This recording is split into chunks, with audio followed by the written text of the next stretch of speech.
There are three big problems with used vehicle appraisals. One, manually sifting through comp vehicles. Two, old book values and ghost comps.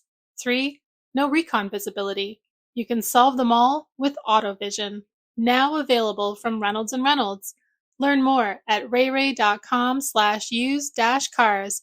That's REYREY.com/used-cars. Want to dive deeper into the topics you hear about on Daily Drive? We're offering listeners a special offer, 20% off a 1-year Automotive News digital subscription. That gets you access to all of our news, information, and analysis made for automotive industry leaders like you.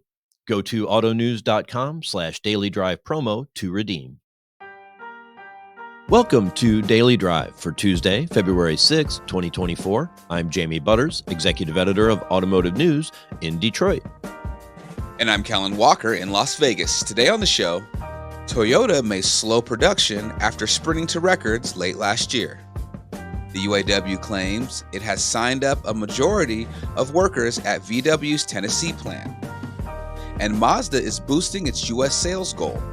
Plus, Cox Automotive President Steve Rowley joins the show to talk about the role technology is playing in his company's strategy for the future.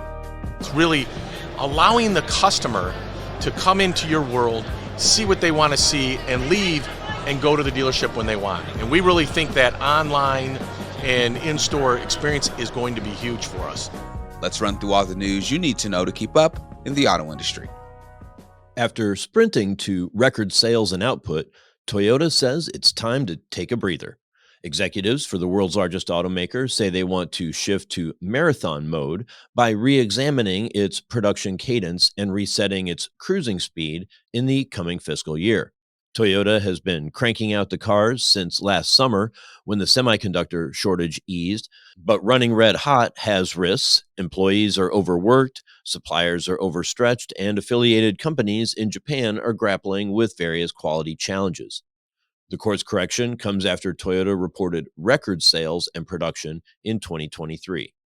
Operating profit in its fiscal third quarter rose 75% to almost $12 billion. On a global basis, Toyota delivered a double-digit operating profit margin of 14% in the quarter. That's up from 9.8% the year before.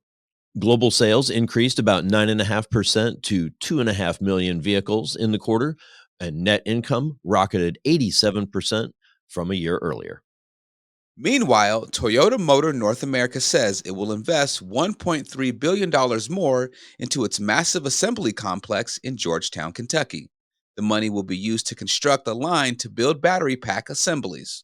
It will also cover what the automaker would only describe as future electrification efforts. Toyota's Kentucky Assembly Complex is the automaker's largest global factory. It has 9,400 employees and more than 9 million square feet. The UAW says it has signed up the majority of employees at Volkswagen Group's Tennessee plant. That tees up a high-stakes test of the union's ability to expand its ranks following its record Detroit contract wins. There was no immediate response from VW. In November, the UAW announced an audacious effort to organize 13 automakers' non-union plants. That includes those of Tesla, Toyota, and Nissan. VW's Chattanooga factory is the first of those locations where the union says it's secured over 50% support. It previously announced signing up more than 30% of employees at Mercedes-Benz and Hyundai facilities in Alabama. And Mazda told a dealer make meeting that it had set a 2024 sales goal of 450,000 vehicles in the U.S. Mazda North America CEO Tom Donnelly confirmed to Automotive News after the NADA show meeting that the 450,000 vehicle figure sounds about right. The target appears to be an increase from what Mazda initially planned for the year. In an interview in early December, Mazda CEO Masahiro Moro estimated the company's potential 2024 U.S. sales at 400,000. Mazda sold about 363,000 vehicles last year. Mazda called that a record number. And those are today's headlines. Jamie, Toyota may slow down production for the 2024 year just after they reported a sales and production record in 2023. Do you think this is a smart move by the automaker? It's a really unusual move, at least, by historic standards. Companies generally don't dial back production plans until they really hit a crisis. Toyota's had some setbacks, some, emissions, diesel related cheating by some of its subsidiaries, and that's flowed back up to the parent company. So it's embarrassing and not in line with Toyota's image. So makes sense to dial back a little and try to take care of that, make sure the practices and policies are all what they should be. I would expect them to go right back into growth mode because that's the way that the industry works. Gotcha. Coming up, Cox Automotive President Steve Rowley joins the show. That's next on Daily Drive. Data is the backbone of your used vehicle department. You need it to find accurate comp sets and to best understand your market in order to make precise appraisal and pricing decisions. But it feels like you're always struggling to get the information you need. How much time do you spend sifting through comps because there are outliers that don't match the vehicle you're appraising? Do you frequently make manual adjustments to pricing recommendations? Reynolds' newest inventory management solution, AutoVision, can help. AJ McGowan, president and founder of AutoVision, explains how. If you look at the way that cars are traditionally priced, you can get down to specifics in terms of, what zip code is it in and, what options does it have on it, some of those sorts of things. But the thing that's never really taken into account is, that dealer's, specific view of the market. Our goal with AutoVision was to use, technology that's available now to do real-time processing, which allows dealers to really set their view of the market into AutoVision. And then we use our tools to analyze the data that's there and show them this is what this vehicle is worth to you. AutoVision can help you run your used vehicle department with precise comp sets, real-time inventory data, and reconditioning insights. Visit rayray.com/used-cars to find out more. That's rey.com/used-cars. Welcome back to Daily Drive. I'm Jamie Butters with Kellen Walker.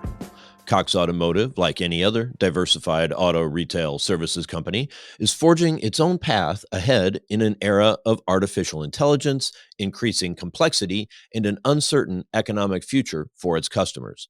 Steve Rowley is the president of Cox Automotive.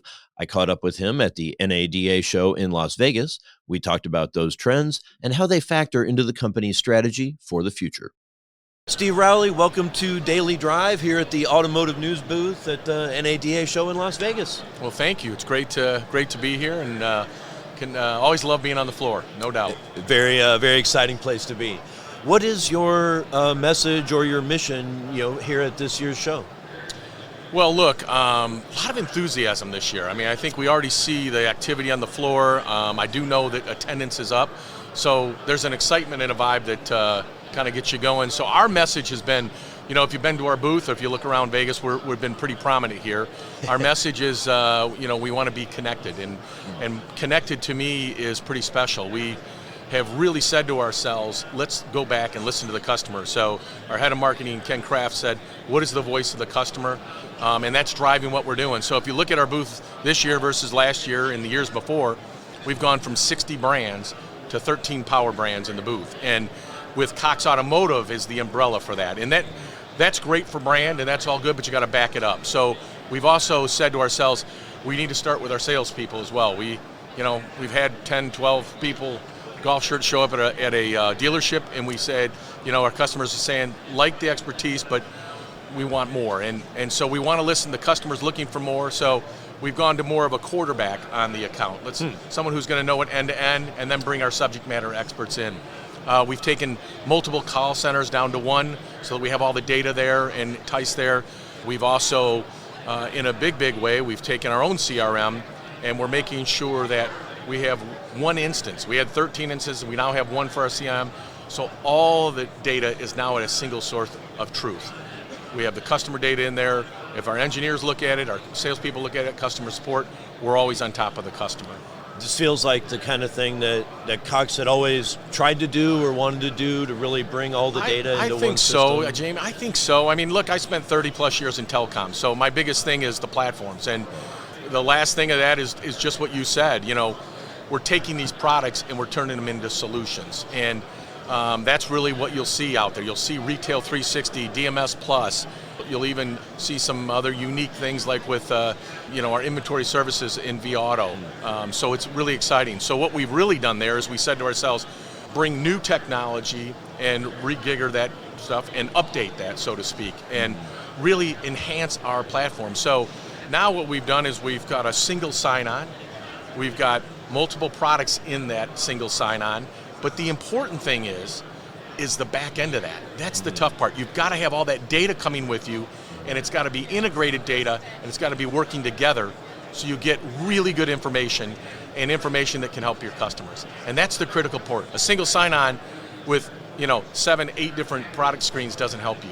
It's that fully integrated version and having that enhanced technology to really drive success. When you talk about all these data sources, my mind immediately goes to AI, right? Yeah. Is that something that you're using? I mean, it sounds like a lot of it is more, strategic and human intelligence. But how do you use artificial intelligence within those data sets? That's a great question. Look, we've been using AI for almost 8 years. So it's a big portion. Generative AI is the new situation. We've got a couple dozen new products coming out, all supported either with Gen AI or AI. But if you look at Profit Time GPS, it's got AI built all the way through it. So it's telling the dealer, you should buy this pickup truck, this color, this many miles, and hold it on the lot for this long. And Dale Pollock's done a phenomenal job helping curb that. So that's a great example of AI. You see it in Auto Trader. We have these searches, we tie them together. And when I was talking about that Retail 360, it's developing an overused word, but it's developing a omni-channel environment. And it's really allowing the customer to come into your world, see what they want to see, and leave and go to the dealership when they want. And we really think that online and in-store experience is going to be huge for us. And we think it's special. And it's both for the consumer and for the dealer. So that information they can take into the dealership, and they could have a Q code, or they could give their name, and that dealership now will have that and be able to meet them at midfield and start up from there. And we've seen recently, which we were really pleasantly surprised, the satisfaction rate of buying a new car is up to 79%, so a big jump. Wow. And I think some of this is the reason why, and I think this is only going to get better. Tell me about some of the investments you've been making to reshape Cox for the future. So great question. Our strategy is 3 big things. It's car buying, it's ownership, and next life. Car buying is our retail group, and it's our wholesale group, and we're making huge investments in those. The investments, I haven't expressed enough, the investment we're making in Retail 360 and modernizing that technology and updating it is huge. We're doing the same thing in our wholesale world, digitizing it. So digitizing the entire, what was physical, but also bringing AI to new products like Fusion. So we can run a car through a gantry, have several hundred pictures, and now we're bringing AI in to do damage detection and bring all that together so that condition report is empirical. Mm-hmm. It's all the same for everybody. It's not subjective to one person. The ownership side for us has been making big investments in fleet services. We're the largest mobile fleet company, I think, in the United States at this point. We got 1,500 trucks and technicians out every day, keeping fleets and services up and rolling. So some of the biggest names you can think of, we're supporting their fleets. So it's having the right tech in the right location with the right part at the right time. And then we've also taken that next side and we said, we'll be the AAA for, big semis and emergency roadside. Mm-hmm. So you call into our FleetNet division, we got 62,000 partners, and we can service any one of those situations very quickly. And then Next Life is all about electrification. We got 4 very large facilities around the United States, just opening one in Georgia, and we've worked with several OEMs. We've got one OEM in particular worked on one of their recalls and touched over 100,000 batteries as we brought that together. So we have a whole ecosystem around the life cycle management of batteries all the way through reman and recycling. And so those are our 3 big areas that were from our strategy, and we've got major investments in all of those. And so that's how I would address it. That's cool. I wanted to ask you about one other one, just because my co-host, Kellen, I was just asking me the other day, why don't automakers invest in transit, and they always have trouble, moving their cars when they need to, and you have got into vehicle transportation more. We've been in it with Ready Logistics. We're doubling down with a much bigger footprint and, have one of the biggest load boards now in the industry, and it's a two-sided market. So people wanting that have an empty trailer that are available to you, and people that are looking to buy, and putting those people together. So we've made a big investment in that space, and that whole transportation we think is critical for the dealer and critical for the industry, and we think that we can help string that together in our remarketing process and with Manheim and others, and just in the industry overall, and really make a difference, and make it so that we're making folks more efficient and effective as individual companies themselves. Before I let you go, I want to ask, you mentioned in passing your new booth here at NADA. It makes kind of a statement. It's a pretty large, people call it the Cox Village. Tell me what that's about, how did that come about, and what's it represent? Well, it came about in a way that what I talked about. It's really making sure that our Cox Automotive meaning and brand is what's driving it. It's about Cox Automotive. That's our umbrella. That's who you're buying from. And as you look at all these different services that we have, it's Cox Automotive that's driving that. And then we have these incredible brands with huge brand action that support it. But more importantly, yes, the booth is large, and it feels like you're in a football field or a village, what have you.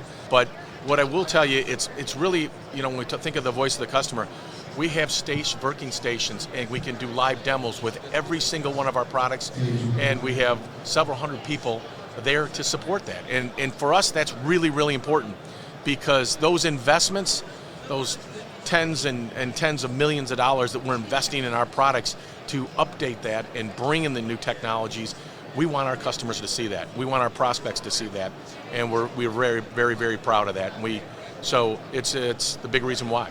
Steve Rowley is president of Cox Automotive. Thank you so much for joining me today. Jamie, thank you, and thanks for what you do for the industry. This is a great place to come, and it's a great source for all of us, so thank you. That's Daily Drive for today. I'm Jamie Butters. And I'm Kellen Walker. Thanks to Automotive News coordinating producer Jake Neer, as well as our own Hans Greimel, Larry Velquette, and John Hutter for their reporting for today's podcast. You can get the latest news on retail technology, earnings results, and everything happening in the auto industry at autonews.com. Come back tomorrow for my conversation with Judy Wheeler, Nissan's U.S. Vice President of Sales and Regional Operations. So I started a mentoring program.